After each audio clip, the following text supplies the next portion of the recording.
കണ്ണൂരിൽ ആരോഗ്യമന്ത്രി യാതൊരു ആക്രമണവും നേരിട്ടില്ലെന്ന് കോൺഗ്രസ് നേതാവ് എം ഹസൻ കായംകുളത്ത് പറഞ്ഞു. മന്ത്രി ഒന്നാന്തരം അഭിനേത്രിയാണെന്ന് തെളിഞ്ഞിരിക്കുകയാണെന്നും സഹതാപ നാടകം തിരിഞ്ഞടിച്ചിരിക്കുകയാണെന്നും പറഞ്ഞു. ഇന്നലെ കണ്ണൂരിൽ റെയിൽവേ സ്റ്റേഷനിലുണ്ടായ സംഭവത്തിൻ്റെ പേരിൽ ഇന്ന് മാധ്യമങ്ങളിലെല്ലാം വന്നിട്ടുള്ള പ്രധാന വാർത്ത ആരോഗ്യമന്ത്രി ICUവിലാണെന്ന്. അവരുടെ കഴുത്തിന് പിടിച്ചു, അവരുടെ കഴുത്തെന്നാണ് അടിച്ച് തകർത്തു, അവരെ വധിക്കാൻ ശ്രമിച്ചു എന്നൊക്കെ പറയുന്നു.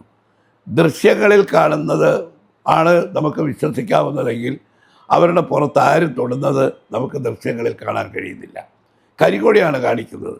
5 KSU പ്രവർത്തകരെ 35 പോലീസുകാർ വളഞ്ഞ് അവരുടെ കഴുത്തിന് പിടിച്ച് കൊണ്ടുപോകുന്ന കാഴ്ചയാണ്. അതുകൊണ്ട് ആരോഗ്യമന്ത്രി അതിൻ്റെ പേരിൽ ICUവിൽ അഡ്മിറ്റ് ചെയ്തിട്ടുണ്ടെങ്കിൽ ആരോഗ്യ വകുപ്പ് കഴിഞ്ഞ കുറേ നാളുകളായി വാസ്തവത്തിൽ വെന്റിലേറ്ററിലാണ്.